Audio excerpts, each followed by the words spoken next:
In parts 1 and 2 of the Ethics, Spinoza argued for a world governed by cause and effect down to its tiniest details and made the distinction between free will and determinism obsolete. Rather, the true conflict is between adequate ideas, which express their causes, and inadequate ideas, which do not express their causes. In part 3, Spinoza applies this framework to the emotions.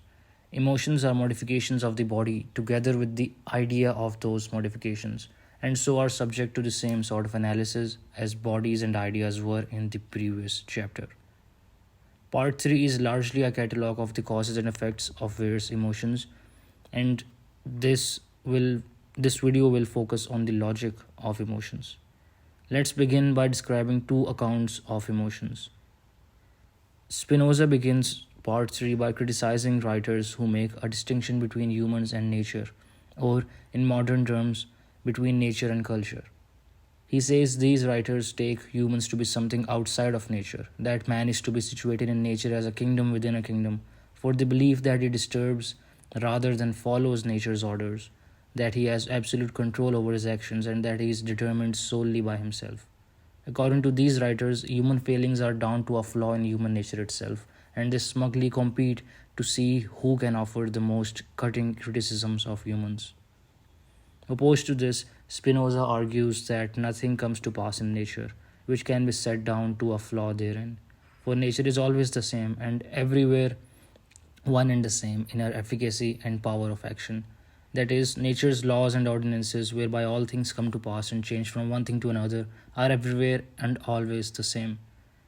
While human behavior is largely down to the strength of the emotions, Spinoza's goal is to delimit their strength and describe the mind's power against them. Another account of emotions sees them as separate from the mind. They are just experiences that we undergo, our pure reaction to the world. In other words, we tend to see emotions as being autonomous. We have ideas and we have emotions, and the two are separate. But for Spinoza, emotions are ideas. We hate something not because of some special emotional faculty, but because we have a certain idea of it.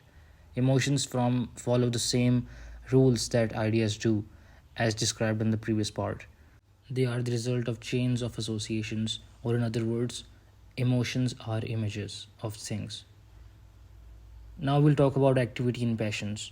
Spinoza says that an effect is an expression of its cause. If B is caused by A, then B has something of A's essence in it. We can divide causes into two things: adequate and inadequate. Adequate causes are fully expressed in their effects, and so the two can be used to truly understand one another. Inadequate causes are only partially expressed in their effects, and so our understanding of both the cause and the effect will be partial or confused. This division between adequate and inadequate causes applies to everything, but Spinoza is primarily concerned with how it relates to humans. With regards to humans, there are two kinds of effects. We can either be the adequate cause and effect or an inadequate cause. The specific kind of effects he is concerned with here are emotions, which are modifications of the body, and the idea of those modifications, which can either increase or diminish our ability to act.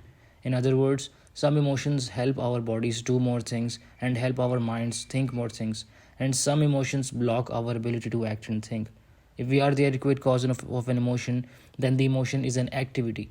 If we are the inadequate cause of an emotion, then it is a passion.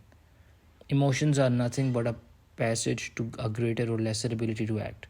We should be careful not to confuse being an adequate cause with making a free will choice. Everything that exists is still embedded within or conceived through God as the one substance. Adequate ideas which increase our ability to act are in God insofar as God constitutes that particular mind. Inadequate ideas which decrease our ability to act are adequate in God insofar as He constitutes other minds.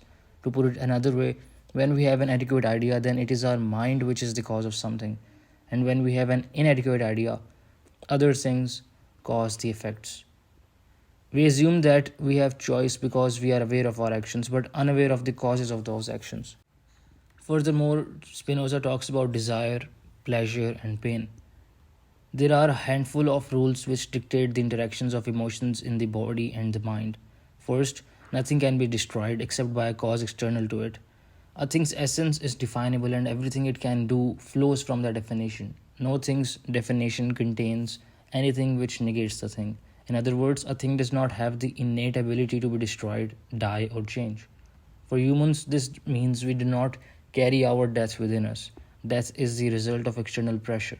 Second, two contrary things cannot exist in the same thing. If two contrary things could exist in an object, then that tension would be innate to the object, and so something in it could destroy it. If we put these two propositions together, we get the statement that everything tries to persist in its own being. Everything tries to remain what it is. As in the first part, it was claimed that God's existence and God's power were identical. Here we say that this is true of everything. Further, a thing's attempt to continue existing is its essence. With regard to humans, the mind and body attempt to continue to exist. In terms of the mind, this persistence is the will. In terms of both body and mind, it is appetite, and desire is the consciousness of appetite. Appetite is the basic cause of our actions. He says, in no case do we strive for, wish for, or desire anything because we deem it to be good. But on the other hand, we deem a thing to be good because we strive for it, wish for it, long for it, or desire it. Appetite or desire is the specifically human name for the attempt to exist. Desire is the essence of the human. Remember that Spinoza identifies reality, perfection, and power. A thing which can sustain or express more properties is more real, which makes it more perfect, and power is required to sustain properties. Whatever makes our body more active makes our mind more active.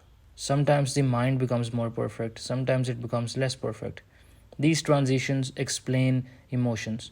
Pleasure is the mind's passive transition to perfection, pain is the mind's passive transition to imperfection.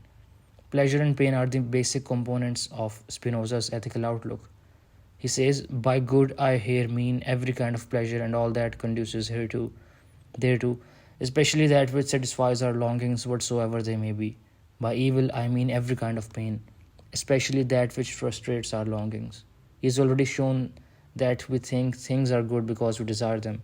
So a miser thinks the presence of money is the best thing, while absence of money is the worst. So every man, according to his emotions, judges a thing to be bad or good, useless or useful.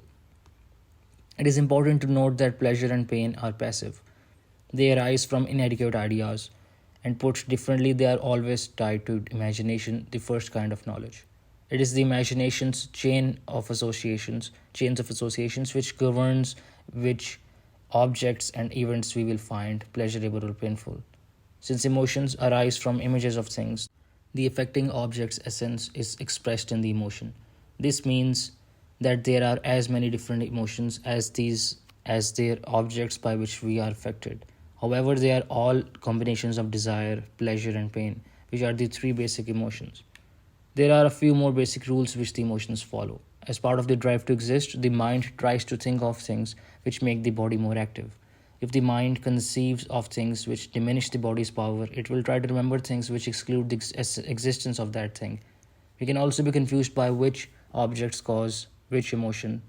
If we have the image of two objects at the same time and one of them causes us pain, then the memory of the other will cause us pain, even if we were originally neutral towards it. In another case, if we find pleasure in a thing that reminds us of another thing that causes us pain, then we will experience both pleasure and pain with regards to the pleasurable object. He calls this vacillation or doubt. Now, talking of love and hate, love is pleasure along with the idea of an external cause. Hate is pain along with the idea of an external cause. If we love something, we want it to be present. If we hate something, we want it to be absent or to be destroyed. Remember that pleasure is the passage to a greater perfection. That is, it aids our attempt to exist or amplifies our desire. If a thing we take pleasure in is absent or destroyed, then it is that much harder for us to imagine it, and so stymies our desire. In a social context, emotions can be reciprocal or one sided. Hatred is increased when reciprocated, but can be destroyed by love.